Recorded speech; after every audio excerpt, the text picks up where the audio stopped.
watching Inside Automotive with Jim Fitzpatrick. Dealers around the world are navigating today's EV environment, so today we're learning how things are going for the world's largest Toyota dealership, which happens to be on the West Coast there in California. Joining us now is Doug Eroh, who's the president and general manager of Longo Toyota. This is a Toyota dealership that I can tell you, as a former Toyota dealer myself, we all looked up to. And we said, if it's good enough for Longo, we got to be doing this. So Doug, thank you so much for joining us on the show. Good morning, Jim. Thanks for having me. I appreciate it. Sure. So I'm sure that right here on the East Coast, it's about 10 o'clock. You guys have probably already knocked out about 20 cars for the day because you're high volume. But talk to us about your inventory. How is it looking? Jim, thanks for asking. Yeah, the inventory. It's nice to finally have some cars. It's been an interesting couple of years. In fact, I looked back this morning, and the last time we had more than over a 10-day supply of cars was actually in April of 2021. So I think that was 30 months ago. Oh my gosh. So I think that's about right where we are now. Yeah. We have 400 or so cars on the ground after the weekend. And it's nice to have some selection for our customers. It's also nice to be able to fill some orders because we've had some customers waiting for certain cars for quite some time. So Sure. And as we mentioned before we got recording today, that is a very loyal customer that you enjoy there, isn't it? Because what we've seen in the industry is hopping around and jumping brands because we couldn't get the Toyota that we wanted. So we went over to Nissan and we went to Subaru and got a car because we need a car. But that Toyota customer is like, nope, I'm loyal to Toyota. I love the car, right? Absolutely. Yeah, we're very fortunate to have loyal customers, both for the brand and for ourselves. So they do wait. They are willing to wait, and want to make sure they get a good value, and they're willing to do that. So we haven't charged over MSRP during the last couple of years, and I think that's helped us build some loyalty as well for our brand. Sure. Now, did you mention earlier when you said you got over a 10-day supply of cars, and that's about 400 vehicles? There's probably a few dealers that just said his 10-day supply is 400 vehicles. That's a lot of vehicles. 450 cars this morning, just shy of that. And last month we sold 1,200 new cars, so that's right about 10 or so days supply, maybe 10 or 11. And fortunate to again have some inventory. It looks like the fourth quarter will be strong. Sure. Relative to selection and some things that we haven't had the last couple of years. So as a result of the shortage, because even a 10-day supply of vehicles is still somewhat short, right? Is this putting more pressure on the used cars? Are you buying everything that you can get your hands on? Where do the values lie on used cars? Are you having to pay crazy numbers for them? Yeah, the used car market's been interesting. Obviously, with the run-up in, with the lowering of inventory for new, there's been quite a run-up, as you know, the last 2 years or so in used car values. And that's start to come down. That'll start to come down this year. We saw a little bit of a decrease in really the second quarter. And right now, as inventory, new vehicle inventory is increasing, you're starting to see those values come down. So we're trying to be really smart with our acquisitions. Mm-hmm. We're trying to get as many trades and private purchases as we can, rather than fighting it out at the auction with relatively low auction inventory and a lot of bidding. So you have to be a little bit careful. We're trying to manage our inventory intelligently because we know that as the new car inventory continues to rise, we'll start to see those used car values start to drop. Now, if you look at it through the lens of where we were 3 or 4 years ago, used car values are still very high, and certainly out of reach for some consumers that maybe had them before. So we're excited that in some ways, yes, you have to manage your inventory through these changes in pricing, but at the same time, more customers are having access to these cars that maybe haven't for the last couple of years, which is good. Yeah, for sure. I spoke to a dealer last week that said, it's amazing how these people are, obviously because of everything that we've been through, they're keeping their cars longer, which means their trade-ins, while they might be in great shape, might have 80 or 90,000 miles on it. And typically we would wholesale that car, send it to the auction, do whatever with it. But now we're retailing those cars.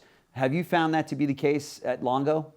You bring up a great point. Absolutely, yes. We're definitely seeing higher mileage cars that otherwise we may have sent, down the road on a Monday morning as we cleaned up our inventory for the weekend. But we're keeping those cars wherever we can. We're big into the certification business. Most of our cars are certified, so we're trying to make sure it still fits that window. But we've expanded our non-certified used car business as well because we have some really good cars. They just happen to have 80,000 miles on them or more. So and I assume that there's also a market for those vehicles. People are not as worried about the 80 or 90,000 mile vehicle as much today as they were maybe 10 years ago. Absolutely. These cars last a lot longer. They're great quality. We have very few problems. I know no recalls these days. It's very quiet on the warranty front. So yeah, we have a very good car with 80,000 miles for sure. Sure.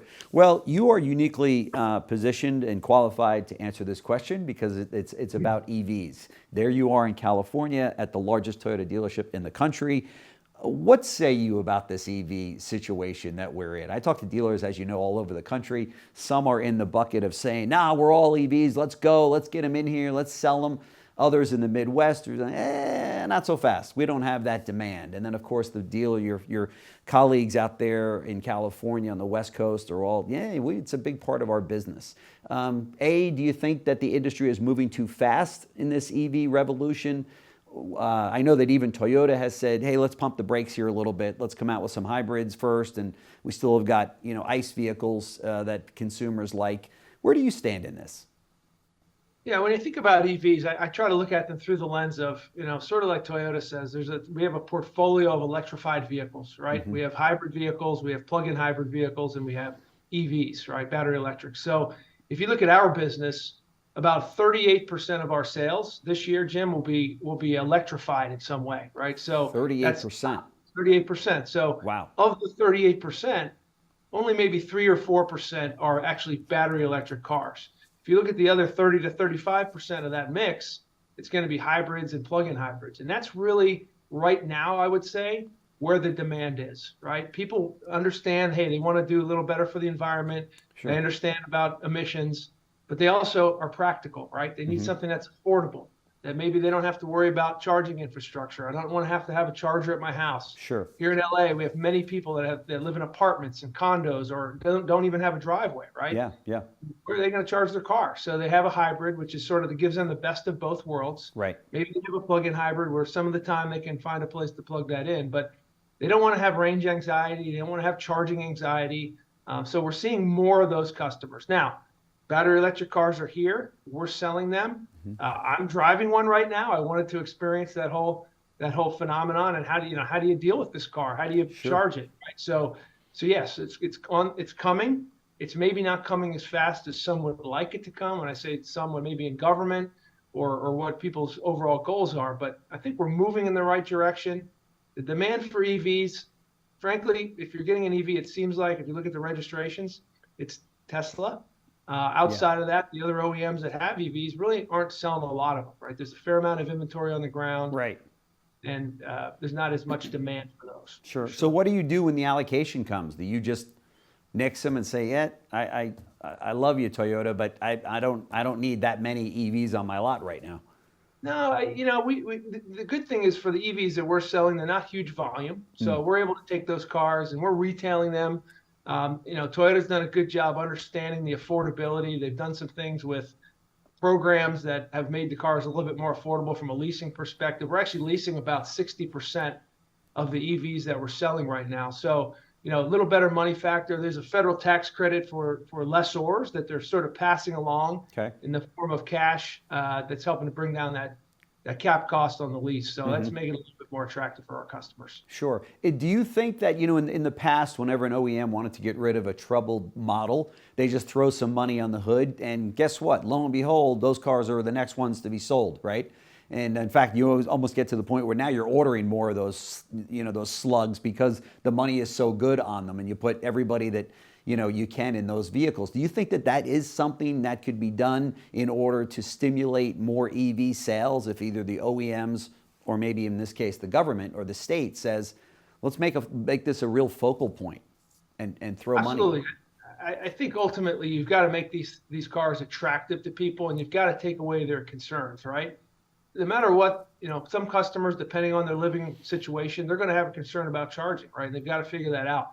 They also have a concern about affordability. When you look at these cars, they do tend to come in a little bit higher. Yeah. You've got to talk to customers about cost of ownership because look, yes, they're charging the car, they're not putting gas in, right? So yes, it's maybe a little bit higher, a little bit more expensive. That's right. But you're also not putting, $5 or $6 gas, which is what our gas prices are here in Southern California right now. So there's a cost of ownership piece. Yes, we definitely absolutely need for the manufacturers' help and state, local, and federal government's help to make these cars more affordable. If we're really serious, you're going to get behind them, right? We don't really benefit from a tax credit for the cars that we sell, at least from a consumer standpoint, on a retail basis. But there's some others like Tesla that do. So we've got to hopefully level that playing field over time. Sure, sure. With only a 10-day supply of cars, if you go back just a year or so ago, maybe not even, for salespeople, it was like shooting fish in a barrel. I mean, I might as well just say it. If you had the car, you were selling it at sticker or above. Having said that, has that changed at all? Are salespeople now going, what are you talking about a walk around? What do you mean a demonstration drive? How do you sell the features? Have you found that you've had to retrain some of these guys and gals that have gotten into the industry here in the last 3 years? Yeah, look, I think we're very fortunate to have a great team of sales consultants. We've had a team with a lot of longevity, right? Yeah. We have our average team member, about 45% of our team has been here over 10 years. So that helps give them some perspective because they all know. Okay, they've been there. Hey, it's not always been like this, right? Right. But we have had to put the sales back into sales consultant over the last few months, as we have some inventory to actually sell. And right. The biggest thing we've been trying to do is get our team in the cars, right? Because 2 or 3 years ago, the cars are different, right? There's been new models, there's been changes, there's been technology. There's the pricing has changed, right? Get in these cars, drive them. Compare them against each other. We're doing walk-arounds. We're doing more training right now than we have, just to kind of remind everybody, hey, Sure. You know what? It's not always going to be, there's the demand and supply equation.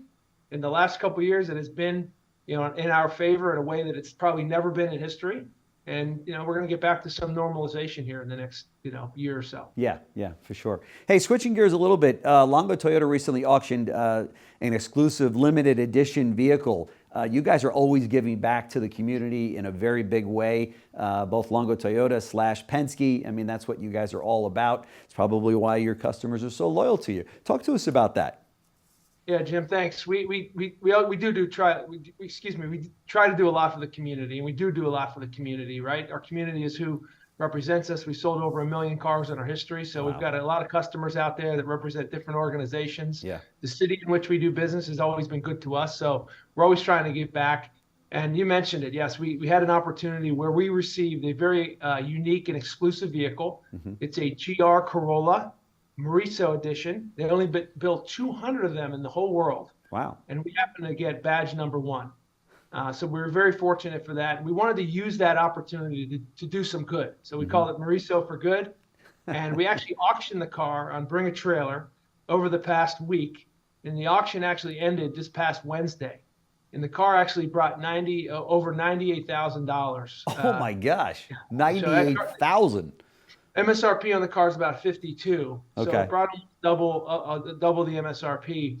And 100% of that money is going to 2 local organizations, our local school districts to support an auto shop program, and to an organization called Vision to Learn, which is an organization that provides free eyeglasses for children in need. So glad to do some good with it. Yeah, that's awesome. Very unique opportunity on Saturday where we actually handed over the keys to the car, and the stars aligned in some way, and the chief engineer from Japan for the GR Corolla happened to be in town. That's crazy. Actually came, he's on his way to SEMA, I believe. Okay, that makes sense, yeah. And actually helped us deliver the car. So it was a very special day, and we're proud of it and glad to give back to the community. That is awesome. Wow, to think about a Corolla at $98,000. But I already saw it on eBay this morning for $198,000. So. I hope not. Just kidding. But that's pretty cool. That's pretty cool. I know you guys, as I mentioned, give a lot to your community, and that you really walk the walk on that. So that's pretty cool. So so before I let you go, what's your take on these last few days here that we have? I should say the last 45 days here in 2023. You think we'll close strong? And then what's your take on 2024? Yeah, I think it's going to be a good finish to the year as we get a little bit more inventory and we have better selection, and we have, again, some cars that customers have been waiting for. And I think as we look at 24, we're excited about it. We know our sales are going to be up, right? We expect a sales increase both in the fourth quarter of this year and in all of 2024. And I think really the name of the game is going to be affordability, right? Interest rates are high. The manufacturers, the captive finance companies will need to be part of the equation in terms of finding ways to, with ourselves, to make cars a little bit more affordable. And if we can do that, there's demand out there. There's absolutely demand. I think that's the one thing, because of the last couple of years of inventory being tight, that customers have been on the sidelines. And if we can make these exciting new cars affordable, it's going to be a great year. Yeah, for sure. And interest rates, gas prices, that doesn't not a big concern for you because of that pent up demand, huh? Yeah, look, they're headwinds. There's no question. We need to be aware of them, and we need to be conscious of them. And that's why I say, hey, we can all find ways to ensure these cars are affordable for our customers. Right. We'll go ahead and realize that demand. It's out there, and I think that we can certainly take advantage of it. Sure. No question. Doug Eroh, thank you so much for all the time you've given us. He's the president and general manager of Longo Toyota. I know whether you're in the Toyota business or just in the auto business, you know that brand, Longo Toyota. These guys have been knocking the cover off the ball for years, and the #1 selling Toyota dealership in the country. So thank you so much, Doug, for joining us on today's show. I know that our subscribers and your fellow dealers will get a lot out of your discussion today. So thank you. Jim, good seeing you again. Thank you so much. Appreciate you having me. Thanks for watching Inside Automotive with Jim Fitzpatrick.